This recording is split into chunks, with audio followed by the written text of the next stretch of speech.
Стратегия за водене от общностите местно развитие на местна инициативна група Бяла Слатина. Мярка 19 – водене от общностите местно развитие от Програмата за развитие на селските райони 2014-2020. Споразумение номер РД 5029 от 16 април 2018 година. На северозапад, там където плодородната земя среща упоритите хора, една общност върви напред с увереност. Това е територията на местна инициативна група Бяла Слатина. Земята дава най-много на онези, които се грижат за нея със знание и съвременен подход. В сърцето на община Бяла Слатина, благодарение на подкрепата по подхода Лидер и стратегията за водене от общностите местно развитие на местна инициативна група Бяла Слатина, земеделци модернизираха стопанствата си с помощта на Програмата за развитие на селските райони 2014-2020. Подкрепени по мярка 4.1, 13 земеделски стопани инвестираха не само в техника, те създават устойчивост и бъдеще. Това е тяхната история. Историята на едно ново земеделие. Любен Славов е земеделски производител от Бърдарски Геран. С помощта на МИГ Бяла Слатина той модернизира стопанството си с прикачна пръскачка и GPS навигация. С прецизност и ефективност. Днес той обработва повече земя с по-малко разходи и повече резултати. Борислав Мотовски инвестира в сеялка за окопни култури с второ внасяща уредба. Благодарение на проекта по мярка 4.1, неговото стопанство в село Търнава вече работи по-бързо, по-прецизно и с по-висок добив. С богат набор от техника, от торачка до щангова пръскачка, Деян Гешев успява да повиши ефективността на своето стопанство. МИГ Бяла Слатина подкрепя неговия стремеж към устойчиво и модерно земеделие. Младият земеделец Ангел Христов не чака бъдещето. Той го изгражда сега. С безвъзмездната финансова помощ от Европейски земеделски фонд за развитие на селските райони, чрез стратегията за местно развитие на местна инициативна група Бяла Слатина, той оборудва стопанството си с техника за балопресиране и товарене. Инвестиция в модерност и растеж. Покупката на дискова добрана дойде на време. Обработката на почвата е много по-качествена и резултатите, които се получават, са доста добри.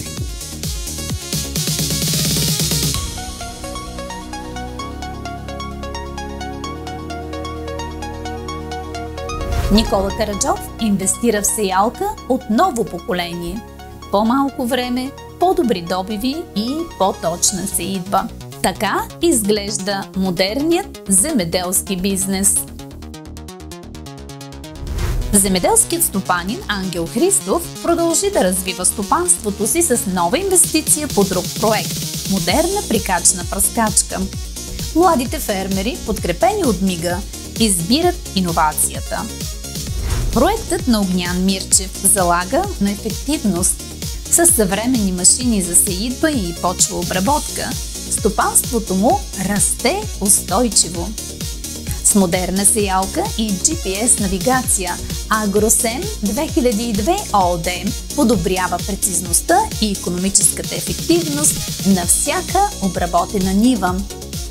С нова техника, младият земеделец Петър Шабански, управител на Шпиц Агро ЕОД, повишава добивите и пази почвата. Така се постига устойчиво земеделие в полза на всички. Навременно обработена земя, по-добро качество на продукцията и по-високи добиви при по-малко разходи.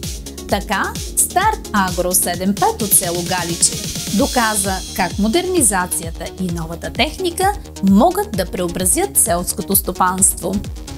Нов трактор, ново ниво на производителност. Константин Костов инвестира в техника, която пази почвата и дава по-добри резултати. Нов челен товарач, подобрена конкурентоспособност и модерни решения. 13 реализирани проекта. Над 1 милион лева инвестиции. Повишена ефективност, създадени нови работни места. В малките населени места живеят големи идеи, а когато те срещнат подкрепа, се превръщат в успешен бизнес. Това е историята на хората от малкия неземеделски бизнес.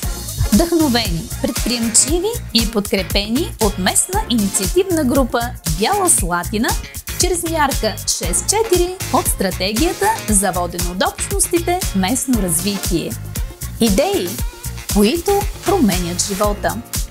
С нова техника и оборудване, микропредприятие започва производство на ПВЦ маркучи и шумозаглушители за хладилници.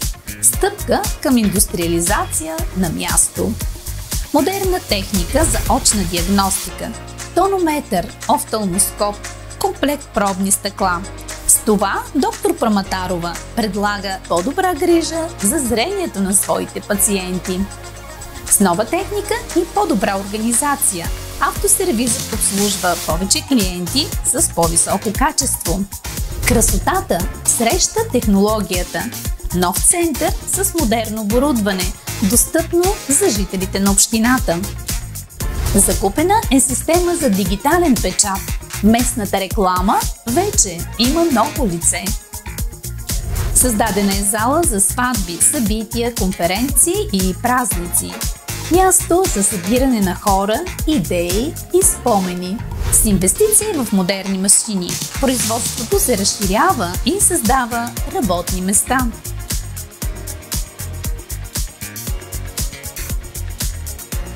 Работно облекло, създадено с професионализъм и съвременна техника. С нови технологии и специализирано оборудване, козметичен център Royal Aesthetic предлага висококачествени услуги и комфорт на своите клиенти. Новото лице на естетиката. Модерни технологии, които повишават качеството на зъболечението и съкращават времето за лечение. Съчетание между прецизност и иновации с нова техника, денталната грижа достигна съвременно европейско ниво. Диагностика и лечение на съвременно ниво с нова медицинска апаратура от CO2 хирургичен лазер до цветен ехограф. Урологичната помощ става по-точна, по-бърза и по-достъпна за хората в Бяла Слатина. От сутрешната закуска до аромата на прясно изпечен хляб, благодарение на ново оборудване и европейска подкрепа.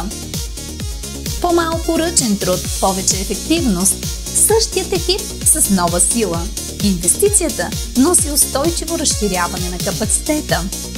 Новата техника дава старт на нов бизнес в сферата на услугите, достъпни, навременни и местни.